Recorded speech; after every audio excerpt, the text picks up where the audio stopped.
back, baby. It's a Horns Up, Talking Texas podcast. Fisher Tosopoulos, DJ, Nikki, Snacks, Kreider. We got the Quan Cosby. He has made it safe and sound. People were concerned, but he is back from NOLA. He looks good. He sounds like he feels good. But a little bit of a somber coming back home. Q, we've given our initial thoughts in the game. How do you feel about what you saw down there? How do you feel about what maybe you saw from our fans and their involvement and how they showed out? Because I know that's something that we've been discussing since our tenure doing the show. And how do you feel about the future of the program based off what you saw on Monday? Man, I ended up getting there Saturday. And as we expected, it was a big time Texas takeover. Kudos to Washington. I bet they had a good 50, a little bit more. On their side, and there was some certainly the numbers didn't matter because that purple was loud. And I will say this before I move forward: there's a couple of young ladies on Washington that have some tech-ish fan bases about them. They were talking so much smack, recording Texas fans, all the above. It was wild. But going back to the Horns, man, bourbon didn't disappoint. Louisiana food was freaking amazing, and it's going to take me a few days to get over, one, how much I drank and ate, and then two. Let's go. Of course, that game, dude, it was, it was one of those things. My old man called me yesterday when I was traveling back, and he's like, listen, are you okay? And I was like, yeah, I'm fine. And he goes, if you didn't love the Longhorns, you'd be saying, like I did at the Michigan-Bama game, that was one of the best games, and it was so fun, and it was great. And that's what it was. I mean, I would say – at best, I think we played our C-plus game. And I don't mean that in a bad way towards a lot of things because I think we got close to this. So the fumbles hurt us and all the above. And I go back to Oklahoma. I think we played a D game in Oklahoma, and yet we still had an opportunity to win. I think we played a C-plus game in the freaking college playoffs and had 4 shots on the 12-yard line to win. And so we have a dang good roster. We're going to lose a few of these guys. And last but not least, knowing how y'all know how I feel about Jay Witt, I think the team took on that culture. There's no freaking quitting these guys because it was one point I was like, all righty, should I beat traffic? But oh no! But certainly, clearly, I would never do that. And we sat there, and it got pretty freaking exciting. So what a year though. We're still Big 12 champs. One hell of a year, took it down to the last place, so it did not disappoint. Yeah, we talked about yesterday too that it seems like these guys are all supportive of each other no matter what the decision is, whether they go to the draft or whether they're deciding to stay. When Xavier declared, when Byron Murphy declared today, the news of Brooks declaring, Jay Witt, like all these guys have been commenting on each other's Twitter accounts and just showing their support. So yeah, it definitely feels, like a different culture here of a brotherhood that is deep rooted, and hopefully that passes on to the young generation of guys that are coming in, and the guys who are going to be upperclassmen next season that decide to stay, continue that, because I really feel like that was a really big, momentum in this team making it all the ways because they feel so close to each other. Mm-hmm. Yeah, absolutely. What were you going to say, T? I was just going to ask, Quan, obviously you mentioned Jay Witt, but I would love to hear a little bit more about, what you see for this guy and his future. And just, I know y'all were very close and you would often talk to him. And I think a lot of that had to do, we pointed it out time and time again, Josh, Nick, and I to each other, but and a few times on the show that I think talking behind your back. There's a bit of a parallel between you guys and how y'all play the game, and you're hard hat, lunch pail type of guys, and you make the plays for your team to win. And those are the type of football players that I love watching. So I'm definitely gonna miss watching Jay Witt, on the 40 acres donning the burnt orange. But if there's any sort of story that you could share with us, I mean, that would be really, really cool, I think, for us to hear, and also for the Horns fans out there. Man, there's a couple of things. One, you're right, man. He played the game right. He led. For me, y'all know we've been talking about it forever on here. I think they had some great players. They were mission leadership. And I think Jay Witt was one of those. T. Sweat was one of those. Jay Brooks, so many guys. Quinn even, and some of the young guys coming up. But yeah, I think he's going to have a hell of a career. I mean, he made some money on the national spotlight. He had a really good day in that game. And it was no better timing but then, and he had a really big role in getting back into that game, even to the point of showing his versatility and going back and punt returning. And that penalty, he caught the ball, and that was Jay Witt back there. So next level, knowing his speed and his ability, he's so freaking sure-handed. I can't think of old boy for the Rams, who came in. Now Jay Witt's gonna run well. Yeah, but I mean that cat didn't run a 4.3, but he's a phenomenal receiver. And Jay Witt's gonna actually run really well, but be equally sure-handed, do all the stuff you want him to do. He'll go on special teams, he'll do it all.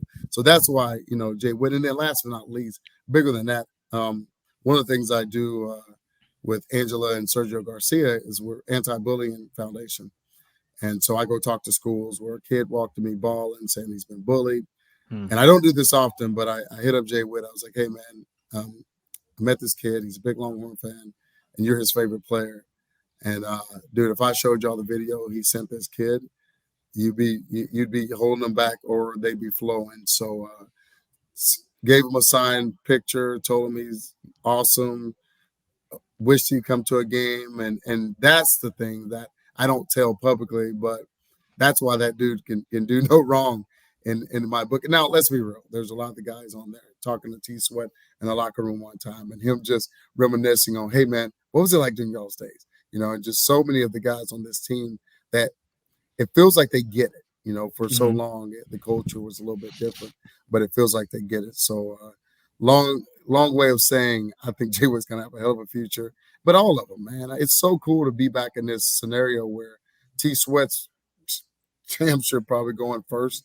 You got, Jay Brooks is very highly rated. Praying that injury, he comes back great and he gets drafted pretty high. And truth be told, although I thought it was weird, you only have so many years in a running back's life. Exactly. And so if you have a chance, it makes even more sense. And by the way, I thought of that real time because I didn't know if it was the best decision, but it is because. And even after an injury, you got to go try to play at the next level if that's your dream. And so, Worthy's going. Worthy's a great receiver for us. Great dude, did his thing. We're thankful for him.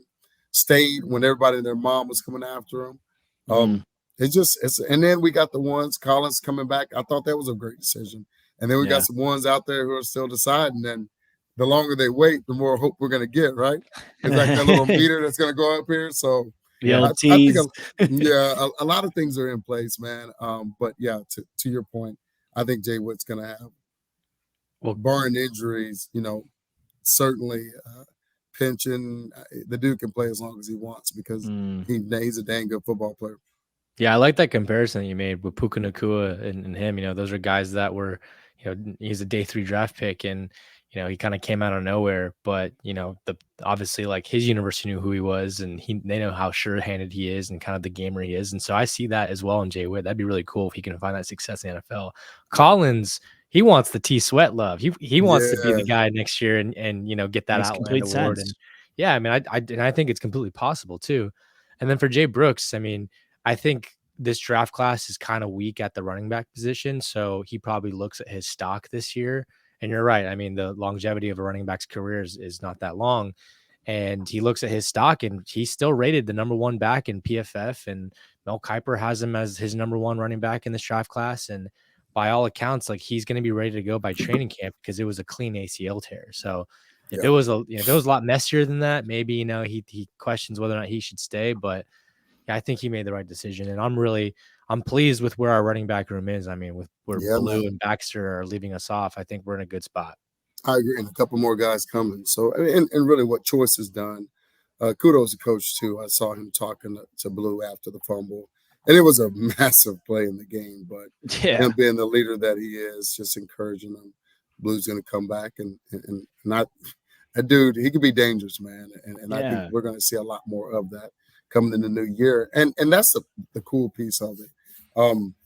I imagine, not that this always mattered, especially now in the 12-play playoff format that's coming, but we got some dogs, man. We got Georgia coming to town. We're going to Michigan, who's losing a lot of people, but possibly even Harbaugh. But We have a really tough schedule, one of the tougher schedules in the country, but we have a lot of guys coming back. That's the wow. 4 out of 5 linemen, quarterback, That's it. probably, That's certainly a receiver too, and then replenishing the back end. So, like everybody in the country, people leave, but we're building depth in a good way. So I like our chances to be back in the mix, or at least in the conversation of the playoff next season. Josh said it yesterday, and I completely agree. You look at Alabama, and there's already guys entering their name in the transfer portal. Like they're starting center. You know, they've got other guys that are entering as well.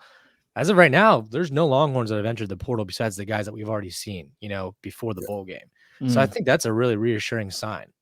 Well, and I think that's the key too. There hasn't been a starter in the portal. When you talk about Bama starting guys, when you talk about Houston, we just got one of their receivers. Ohio State, I don't know what's going on there. They have like 3 or 4, no, like 3 3-stars, like Fleming 7 4-stars, and so it's going back to what they're building, what Austin brings to the table, what UT brings to the table. I think I like where we are, and again, we're all sad. It always takes me a few days, especially when it's a game like that. Yeah. But I don't care. It was one hell of a season. It's the progress we wanted. When we started this podcast in September, well, we've been starting for years, but when we talked football season, I looked at all of y'all and said, listen, I don't know what's going to happen, but for this to be an A+ season, we're Big 12 champions. And damn it, we're Big 12 champions. And we gave it a run for its money in the playoff with, again, not our A game. And so the upside is pretty good. Yeah. And, you know, when we started this podcast in September, I looked at all y'all and said, we're going to the playoffs, baby. No, for once, you're right. I know. You were right on that one. Hey, look, you drink the Kool-Aid long enough, man. You eventually get to the bottom of the well. But when we started this podcast, like the actual start of this podcast, look at that first season. Look what the season after. Look at the season we have now going to SEC play. It was amazing. I was in a group text today. It was amazing to be like, Brooks could be the 4th guy off the board, which is as a Longhorn, which is crazy that we're going to have 4 + 5 guys like Barron, Ford. Let's say, like, you know, maybe worst case scenario that Mitchell goes, JT goes. I don't think Quinn's going to go, but let's say those guys end up going. We could have Worthy, JT, Sweat, Murphy, Mitchell, Brooks, Ford, Barron. That's 8 dudes that can be drafted. Burt, like guys that could all be drafted. That's crazy. Like that's back to the way the program was. And Jay Witt, yes, and not like steals. Like these are guys that we know and that are going to get drafted, and not like 5th or 6th round picks that turn up because we didn't know how to use them or develop them. And I think that on the Brooks thing, I got roasted in another group text about this, but I genuinely feel this way about Jonathan Brooks. I think he gave the program he could have accomplished more as a Longhorn. Could he have come back and like built off last season and maybe been in like Heisman contention or like Walker Award contention or like gotten a bowl like and been played in certain games? Sure. But to me, he gave the program enough and he did a lot for us. And he came and he showed up. He filled Bijan's shoes. He was a massive part as to why we got to where we were. He was the best player in all 10 games he played, in my opinion, was the best. And I think a lot of our opinions, in Colt McCoy's opinion, best offensive player we had out there. Yeah. And to me, he was such a massive part. And it's your life. And even if you win it all, it's never going to be perfect. Like VY, when he's the quintessential Longhorn, he won the national championship. But by God, I'm sure there was some part of him that wishes he won the Heisman too. You know, like it's never going to be perfect. You could always do more. But in my eyes, he had done enough. And, you know, like Nick's saying, it's a clean ACL tear and he should be fine by training camp. And he has every right to go try to be the best he can be at the next level. He gave this university as much as, you know, we could ask for. Yeah, no doubt. It gets tricky, though. I mean, you're right. I agree with every word you said. But if you're not at the combine, if you're not, you know, doing the drills, if you're not working out for teams, and the running back position that is changing every single day,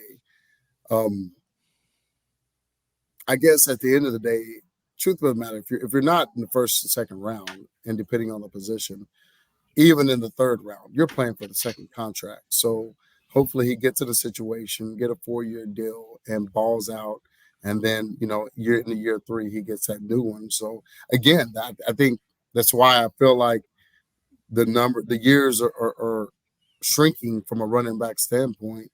And most teams, you have to have it by committee. So I clearly believe he's going to get drafted. If someone's going to take that risk early without him working out, you don't see that with running backs very often. You see it with quarterbacks, but no doubt if they don't and he get drafted later, he's still going to be a hell of a pro, and somebody's going to get one heck of a steal. Wouldn't be surprised if that team up north wasn't it who were willing to take, because they came to a couple of games. Jerry even actually attended one game in person and went to the game in Arlington. And so 100%. That'd be a good one. I think and by the way, that'd be a better one for him. You know, essentially that's the other piece of it. He's a smart enough kid that can say, you know what, with this injury, may not get drafted where I want, but if I get drafted by one of the good teams, that's a better situation for me anyway. Right. So it's a lot of factors. So I'm just happy, like you said, I'm happy for what he did for UT, and he's always going to be a great Longhorn. What do you think JT should do, Taven Sanders? Man, you know, he's another one that just hasn't had a, full season of healthy playing. He's missed some games. He limped out of that one, did come back strong. Wish they would have thrown it to him when he came back. But man, and he's so young though. You know, he's played this position for two years now. And I think it's a different conversation than Brooks at the running back. I think he's rated the second tight end coming out behind old boy at Georgia. But if old boy at Georgia is going to get picked maybe 15 to 25, he's certainly going to go in the first round. I'm not sure there's a Gronk level dude. And hell, I don't even know if Gronk was a top 15 pick. Second round pick. He's second round pick. So that's not game changing money. Whereas you're in the NIL era that if you're in the late second or third, you're going to make signing bonus 300 to 500. And let's be real, Texas won fun. I think they can fork that out and give you another year to then ball out, stay healthy, and be the first overall pick the first tight end taken next year. So I think he needs to do what's best for his family. But the old school guy, and I ain't gonna lie, I'm biased as hell. It would be nice if he came back, but I truly do think he's in a different boat than Brooks is, because tight ends do play for a long time, and I want him to be ready and not get discouraged and be put in a bad situation where he can't have a long career. Yeah, he's still growing too. And I think on Brooks, like the running back thing, it's almost a disservice. We've joked about on the Charity Stripe, our other show, like when running backs are taken in the first round, it's almost a disservice to them because they don't get to play for that second contract because they're locked in for 5 years and then they get franchise tagged. And like it sucks if you're a running back, it's all about who takes you, not where you're taken. Like Kyron Williams is what, a 5th, 6th round pick, but he's been taken by McVay. He's in the Rams system and he's kicking ass. Yep. If Brooks goes, thank you. We got Weston Weingan in there. We had some Husky love. You know what? We had some Husky love on our other show we did, and the Husky fans were appreciative. They played a hell of a game. Listen, Penix. I was laughing, talking to one of my boys, and I was like, and they were like, he was just dropping it in there. I was like, no, man, he was throwing it, aka handing the ball to him. It was that good. His passes were so perfect, epic. Whether it was a 40-yard pass or a 12-yard pass, it looked as if he was handing the ball to the receiver per where it went. Our DBs, and people were hard on them, they didn't do terrible. They played some really good receivers, and even if they were in the perfect position where they're putting their hands on one arm, he put it on their chest where it was cool to see. There was a time where I wasn't sure where he was going to get drafted because I hadn't watched enough of him. And he had it was almost like Vince has a funky release, which Penix has a little bit shorter too. But listen, man, and this is not because of my USC or OU bias. Per the way he handles himself, and we'll see what happens next game and if he wins it all. But he never seemed rattled. You're right. Sweat, Murphy, they got pressure on him. We blitzed. But his pocket presence, and then he's going to show us some little running ability. Yeah.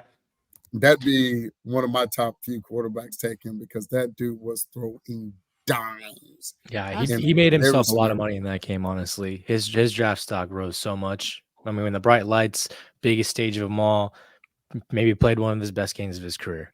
Maybe the best game of his career. Maybe the best game of his career. Like Dude, I other think than the it's one the time best. he played, other than the one time he beat Michigan at Indiana, like, but he showed everything. Look, he's 23, 24. Like he's ready to go. Like if you're a team like That's the other Falcons, piece of it. Maturity. That's a big point. it's a big Most of the piece. time He's they're ready to coming rock. out early, or maybe they're 21. No, this dude's making. Listen, and this is the other piece of it. He was making NFL throws, Mhm. Mm. and hitting NFL windows. That ball in the middle where he threw it between our defenders, and you Crazy. can easily say, "Oh, well, they were late and they were hesitant." No. That ball was that again. That ball hit his receiver in the numbers at Yeah. about 30 yards, and it was. And honestly, not to be critical of Quinn, his was a little here. Penix's was here. Oh yeah. It got Sure. where it needed to get, and whether he was, running out of the pocket or in it. So, yeah, man, kudos to Washington. Much love to y'all. Not to mention, I think, Tom Brady has been talking a lot since his retirement about a variety of different things, but one thing that he highlights often is how QBs miss too. And I thought that the way that Penix missed, he rarely did in that game, were in positions where it wasn't an opportunity for Texas to take it the opposite direction, which, we've seen Quinn, young age of 20, have throws like that. And certainly Malik in the 2 games that he started, where when they missed, it gave opportunities to the opposing defense. And Weston also mentioned they had great receivers. What's been circulating a lot in the last 2 days is the late hands, right, from these professional receivers that Washington had on the outside, all 3 of which are going to be in at least top 2 rounds. Maybe McMillan or Polk fall to the 3rd round, but you're getting a steal if you get one of those guys there. And Adunze might be a top 10 pick. I mean, he's fantastic. So it was a combination of we watched 4 pros on the, not to mention how many guys were on the offensive line, not to mention their super senior tight end who had the best day of his college career, clutch catches from him. So you just can't say enough good things about the Washington offense. And that's why this next game is going to be really fun. It's going to be interesting. It really is. And I want to parlay that into Mitchell's decision. And I think Mitchell's great. I think if he come back, I think he's a big, huge addition to this team. This receivers class is thick. Worthy declared early, and I think Worthy's awesome. I think he played great.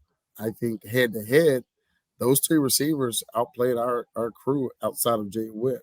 And that's not a knock. That's me and Ship. When we played all the time, we'd go, hey, we're going to outplay the receivers. It's a healthy competition. If we outplay their receivers, that gives us 1 win. Our running back outplay them, they give us another win, position-wise. And those 3 dudes going to the league, it's going to be – now Worthy's going to be flying, and he's going to run well and do a lot of things, i.e. he's probably going to Vegas. but they like speed. But no, man, in Mitchell, from a standpoint of being that dude and coming back if that's what he decides to do, and getting taken care of his daughter like he talked about with NIL. There's something, at least from my standpoint, I'd be taking in consideration. Not that you're doubting yourself. It's just a big pull. Do you want to be that dude and have less to deal with? Or you want, to get in this pool where there's, 40,000 and not 40,000. There's freaking 30 receivers going this year, and everybody can't be taken. And certainly in the top 3 rounds, that'll make it worth it. Exactly. But there are guys we were talking about it the other day. Like there are 3 guys the quote unquote 3 guys, the kid from Ohio State, Marvin Harrison Jr., Malik Neighbors from LSU, Rome Odunze at Washington. Those are 3 guys right there that were like, all right, those guys are going to be top 10, top 12 picks. But then you have South Carolina kid, North Carolina kid, Oregon kid, our 2 guys potentially from Texas. You have, guys from the kid from FSU. You have the 2 kids from Washington. And there's other dudes I'm not even mentioning that right. That will be taken. And you don't even know how people evaluate, people will test. So it's almost the opposite of what Brooks is going through, where it's a weak running back class. He's like, you know what? I'll be fine by training camp and I'll be good. And I know my tape is epic. I know where I stood before I got hurt.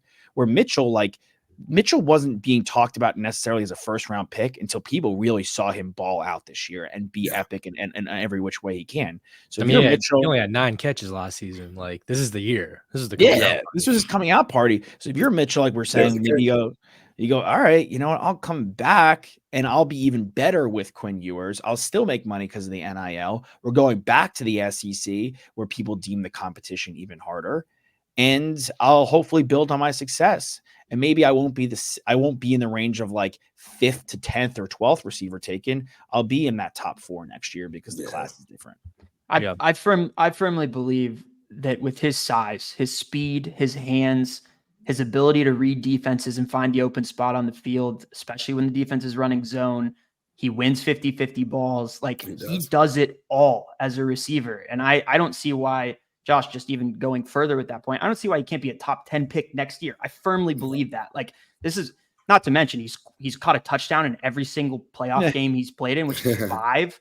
He's just got the clutch factor out the wazoo. Like, you don't coach that. Like, he demanded the ball in that game and he caught the TD pass, even though he jumped like 5 seconds too early, which was ridiculous. Do you remember Toss, me and Quan, just so you know, I used to have like a thing with Toss and Nick when like we first moved out to LA. I always used to be like, if I saw like a really short person, not like if like one of our friends is like 5'1", 5'2", like a girl, I could be like, I could jump over that person. And that AD Mitchell could have, which he couldn't, obviously, is the Josh to your leaping ability. I could not have done. I mean, like a couple hurricanes from New Orleans in me. Anything's possible.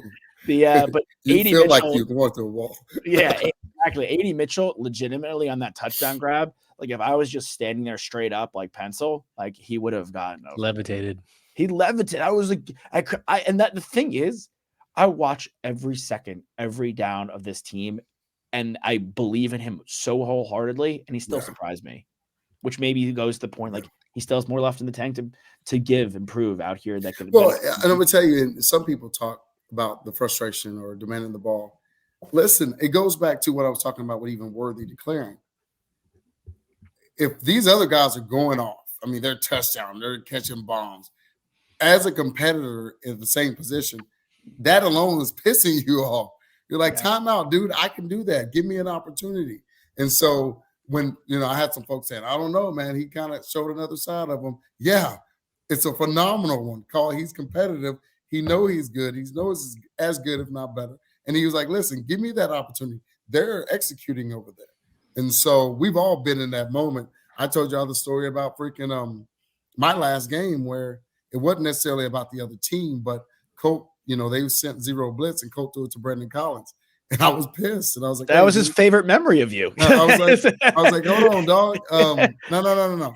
They saw 0 blitz. Throw that mofo on the side or you and me aren't going to be friends anymore. I did not say it in those words, but ultimately, and then later on, that's how we end the game. So no, man, we for very selfish reasons, because I admit that I want him to come back, but and I will be his biggest cheerleader and to the One Fund saying take care of him. But man, we can. He's that dude, and how nice is it to have a year like this and be sad about how it turned out, because that's who we are and we're fans. But know that if some things work itself out, beware, and we're going to be in the top probably 3. Like the recruiting class this year, and right back in the mix of some things. Yeah, so many guys back real quick, gents. While we have everyone together, unfortunately, our Horns are not playing on Monday. Would have been epic. Would have been, honestly, for better. We would. I canceled my plans to Houston. I did. I canceled. I was flying out tomorrow. It would have been epic to get a beer with you, Q, in person, and maybe a couple. But Michigan versus Washington. We were candid the other day and we said maybe these are the best 2 teams this season. These are maybe the 2 most championship-ready teams, and that's no shake on us. This was Michigan's 3rd time in a row, going to the college football playoffs since the first time they made it. Washington went way back in 2016 and hadn't made it since. And they have a veteran roster. Again, Michael Penix Jr. is an upperclassman, and guys who have been in toss. You said it the other day, and they look like the more experienced team. And it's no shake on us. These just might be the 2 right teams for this season. And again, we have a lot of young guys coming back. And I think the game is going to be great. I really think it's going to be a great game. I think you hit the nail on the head there too, by the way. TCU made it last year. they were the oldest team in the country. Mm. What's interesting in this COVID, it's kind of like that last wave of COVID folks. Yeah. After this, it'll go back to some type of normalcy, and you won't have 6-7 year guys. But yeah, Michigan has a very veteran team. Washington has a very veteran team, and guys, and that, you know, pressure bust pipes, pressure make diamond, and the older you are in these moments. Penix from the first throw to the last throw, he was making a very nice diamond. And what I'm starting to see very interesting in the collegiate world, which we've always known it, you know, occasionally you've seen some freshmen get into the natty and work themselves out, but at least in the last few years, the trends are who have the most experience. And so that's what's going to be really cool about this game, considering all, you know, again, I got a better question because someone asked me this, and some people are like, well, I always want the team that beat me to win. Yeah. I don't know if I want that. I'll be honest with you. Especially knowing that we're going to the big house next year, I wouldn't give a, you know what, if they won and we went to, you know, Ann Arbor to play the defending national championships, that added flavor to our piece of it. So who are y'all picking in the natty? Yeah. Well, just before Nick, before you make your pick, I'll just say that, you know, at our partners at betonline.ag, the current spread, go to betonline.ag, use the promo code BELIEVE, BLEAV, to get your 50% welcome bonus on your first deposit. The current line is plus 4.5 Washington, and the over under is 56.5 points. So once again, the Washington Huskies, the Dogs, are not the Dogs that we know. We normally associate that with the Georgia Bulldogs, but I know everyone on the West Coast and the Pacific Northwest knows the Dogs as the Washington Huskies are Dogs once again from a betting standpoint. That, like, okay, from a betting standpoint, if you're asking me like who do I think's gonna win based off that line, like they are begging you to take Washington. Vegas really wants you to take Washington. They wanted you to take Washington in our game too, though. Yeah, I know, and they did. And then money, but the money, and I have to hear and see where like the big money comes in, not where the public necessarily comes in. Because right before kick, my buddy turns to me and via another buddy who works in gambling. He goes, "Yo, a lot of money is flying in for Washington right now," and that's generally not a good sign when some late big money is coming in for the other team. And I was like, like that was not the feeling I wanted to go. I didn't think we were going to lose because of that, but that was definitely not the thing I wanted to going in that game. But despite what Vegas wants me to do, and despite Nick, they wanted us to take Washington last time, maybe, I really think that this team has been underestimated way too many times. We underestimated them both times against Oregon. We underestimated them against us. Like, we got to Penix Jr. 20 times. That was the most pressures they had this season. The most. Other than Utah. Yeah. Exactly. But we couldn't bring him down once. He played his absolute best game in the biggest moment. Why wouldn't he do that again? And look, our defense is great. And I know Michigan has the reputation of having an awesome defense and an awesome defensive program, but their defense is there, and our defense is great. Our defense is really good, especially our interior guys. But exactly, there's no Brian Rackpo on the edge, and I think Michigan has some guys on the edge that don't miss. They have guys on the edge that don't miss, that are veteran dudes. And I think if you get them down a couple of games, because listen, the guy played a near perfect game, but there's some really close ones like ours. During the regular season in the Pac-12 against some teams that just a little so. So I was saying that, and he did play dang near perfect.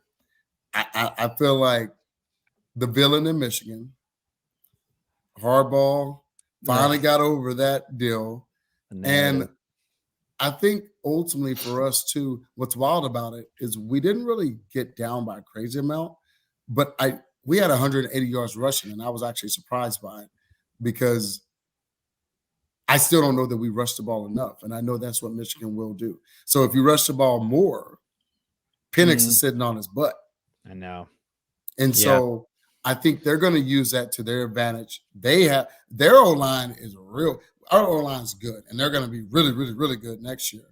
But their O-line is pissed that Washington's O-line got that award versus them because they feel like they're the best unit in the country. And I think they're going to come out there with a little red ass and try to prove it.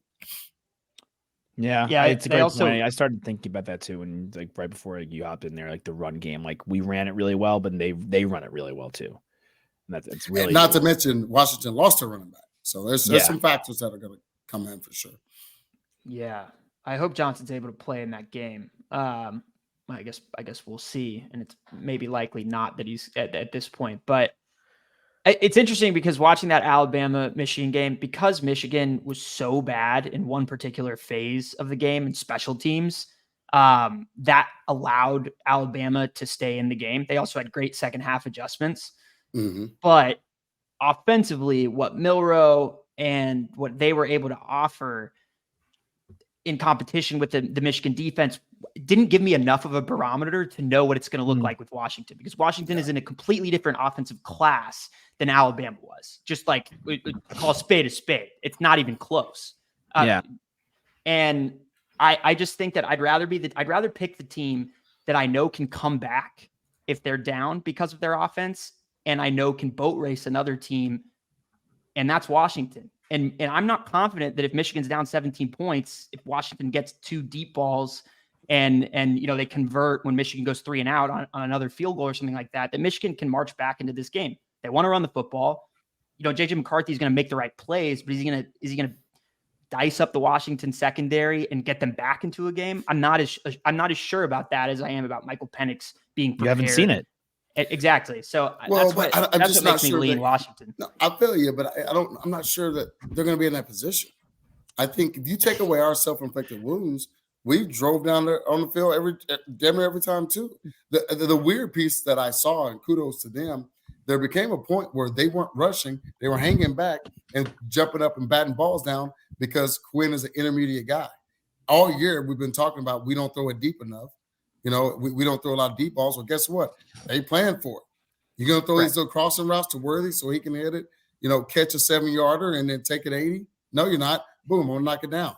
Boom. So they're very, very well coached. Mm-hmm. But again, Michigan, if they will run for 400 yards on you if you let them. And I don't know that Washington has the team that can stop that. Oregon ran on them. Every team in the Pac-12, they've been run on all year long. And that is Michigan's strength with a very good O-line. And then you bring it back to the defensive side. Those receivers are going to eat. Penix is a baller. Yeah. But if you get to them, which they have, we have T. Sweat, the top D lineman in the country, interior D lineman in the country. And Murphy is a baller, probably top 6. Our edge, those guys are young. The promise of Hill and all those cats is huge, but they're still young. So that was actually a weakness for us. Whereas in Michigan, if they can do that, they have better linebackers, pretty good DBs. I just think that it's going to be an interesting matchup. The beauty is this. And an excellent D-line coach, too, who they had 5 sacks in the first half against a mobile quarterback. Granted, he doesn't have the same pocket presence as a guy like Michael Penix, like not even close. Right. But he can scamper off, and we know how dangerous he is with his legs. Talk about Milroe. Like I get what you're saying. I just at the end of the day, I go Penix. That's the guy I want. That's the guy that's winning. Like I can't. You know what I'm saying? Listen, after watching Penix last week, it's hard to pick against the dude. Exactly. He was perfect. But at the same time, if we blitz him on his throwing side and make him have to scamper to his other side versus always blitzing on the opposite, where he's just running this way and throwing dimes, it's the little things about that I saw that I was like, why are we? Let's blitz on his throwing hand side. Let him see that. Why are we trying? And that tackle who hadn't given up a sack, well, yeah, because nobody's blitzing on the damn side. They're worried about him, but outnumber him and then make Penix have to throw. Most of our blitzes were set up, in my opinion, for right-handed court QBs, where Penix escaped it, ran out the left side, and threw a freaking dime where he needed to. And so to your point about their D-line, and by the way, Bo Davis is a baller, but we're still developing on the edges at UT, in my opinion, versus a lot more experienced edge and guys who can get it done from a Michigan standpoint. That matters that much. Go back to your boy Tom Brady. The 2 Super Bowls Tom Brady lost were because of edge guys. That deal, the Giants edge guys did that to him. Human Europe. They matter that much. They really Oh do. yeah, and we have Hill and Burke, and they're both really young dudes, and They're great, and they're going to be awesome, but they're still young, and they're still figuring it out. And when you're going against a line that's good, it's going to make it harder. So all that being said, to answer your question, because I'm a man of my own opinion. I'm going Michigan, damn it. I'm going the craziest thing is I just was looking up some like betting stats. Like Michigan, when they're favored by less than a touchdown, is 3-0. Washington, when they're the underdog this season, is 3-0, much straight up. And it's like it just everything is so like tough down the middle. You know what? Can we say something real quick before that actually makes every point? The playoff committee got it right. Oh yeah, 100%. Even with us losing, dude, have you ever had a better semifinal? No, those were two epic games. Both came to the very last play. And by the way, I know they weren't in the right mindset, but Georgia kind of did a little something. That was ridiculous.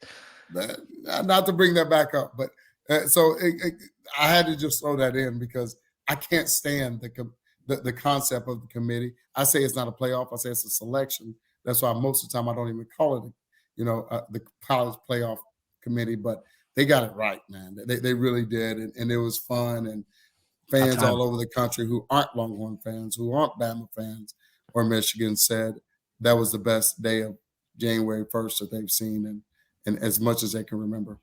Mm-hmm. Yeah, it's amazing, and I'm objectively happy. At least we gave him. If we're gonna lose, we're going down. We are going down with the damn. That's what I love about this team, man. They don't give up. Damn shit. They really don't. So.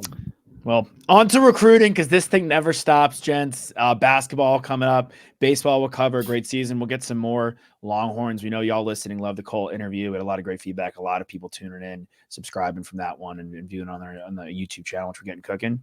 So, Quan, welcome back from NOLA. Good to see you. Happy New Year, brother. Happy New Year. We went right into football, but Happy New Year. We're fired up. Happy New Year to the fam. Nikki Snacks Crider, Alex Hoffman, Octosopoulos, DJ himself. I forgot the DJ notion of the Quan Cosby. I'm Josh Fisher. We'll see you guys next time. Get your horns up. We out, show. We love you. Welcome.